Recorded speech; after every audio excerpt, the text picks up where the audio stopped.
Oi! Hoje é a resenha do livro Mau Começo, livro 1 de Desventuras em Série.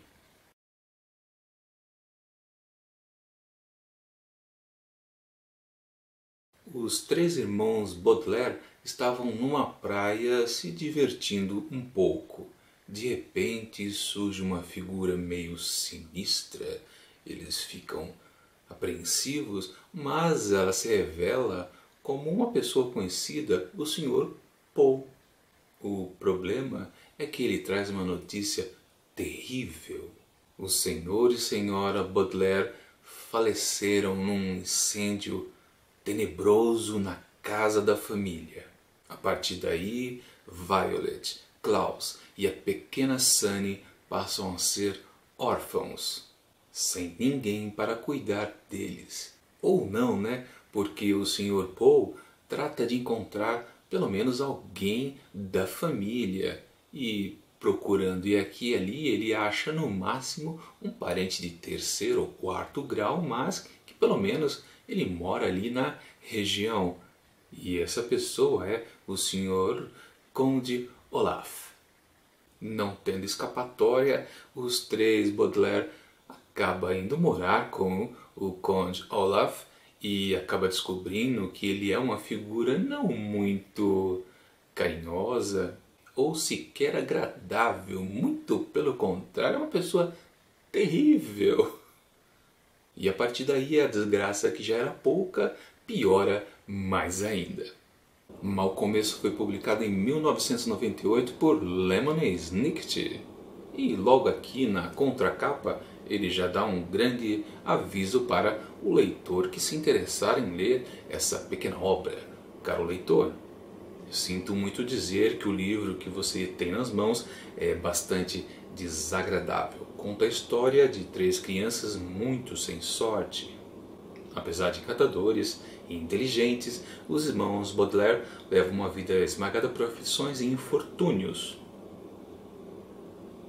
Vai seguindo o texto e lá pelo fim ele diz o seguinte: é meu dever pôr no papel essas histórias lamentáveis, mas não há nada que o impeça de largar o livro imediatamente e sair para outra leitura sobre coisas alegres, se é que você prefere.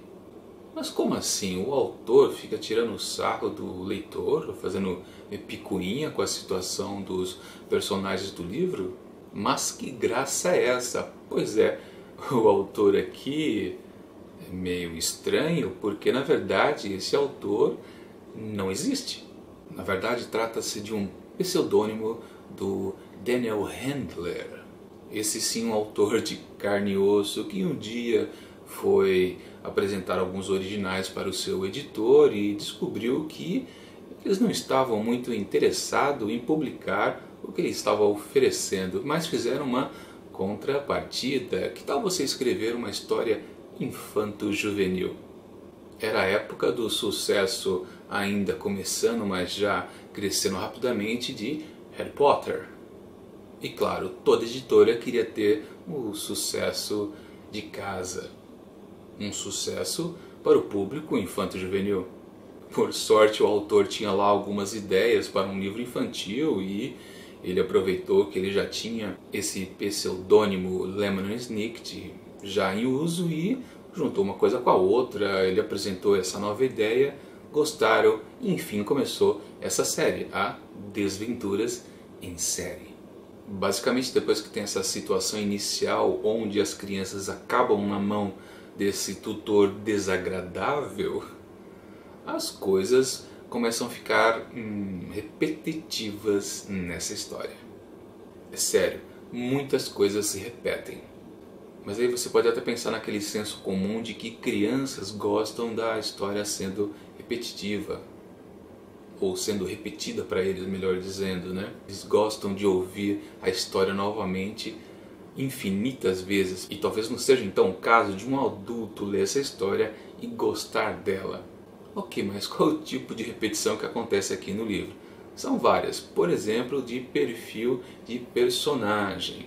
A Violet, que é a irmã mais velha, cerca de 14 anos, é descrita como uma inventora de coisas, capaz de pegar pequenos objetos e transformar em algo útil, digamos assim.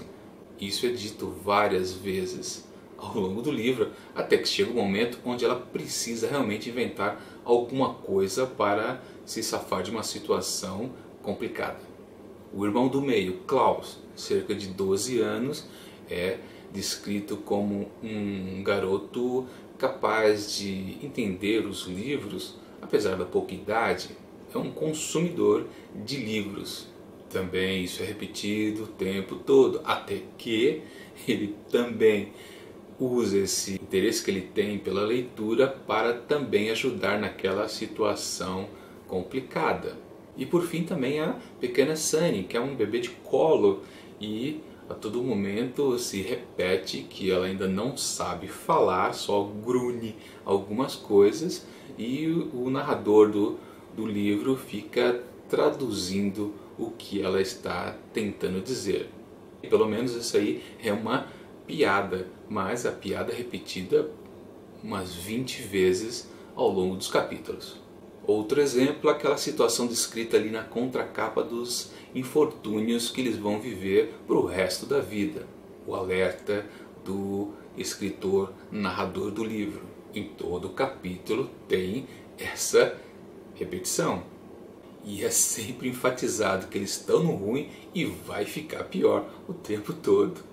E para fechar mais um exemplo, a característica dos personagens adultos da história, grandes tapados. Pelo menos o pessoal do lado do bem. Eles não acreditam que os outros, que ainda não se sabe que são do mal, são capazes de certas coisas. É uma completa ignorância da realidade em torno ali daquelas situações onde as crianças estão. Bom, é claro que é óbvio que as crianças percebem tudo depois de um certo estado de consciência, uma percepção. Mas por serem crianças, elas avisam: olha, o negócio aqui está difícil, vocês têm que tirar a gente dessa situação. Claro que ninguém acredita. Também se acreditasse, talvez não tivesse história, né? Então tem que continuar aquela situação difícil mesmo. Até o Conde Olaf, que é o vilão da história, também é um festival de repetição. Ele se mostra cruel e sem misericórdia lá das pobres criancinhas e fica nisso. E claro, ele se acha muito esperto. A situação só melhora um pouco lá pela metade do livro, quando a gente enfim entende qual é a estratégia do Conde Olaf para fazer cumprir o seu desejo, que é, claro, ficar com a herança das pobres crianças órfãs. Sem querer dar spoiler exato do que é, ele tem uma artimanha até engenhosa. É bem legal essa parte.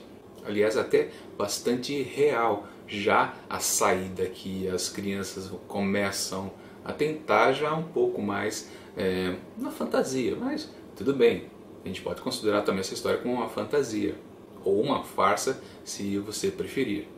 Claro que o que estraga o senso de realidade ali é o comportamento dos adultos em volta que não percebe o que está acontecendo.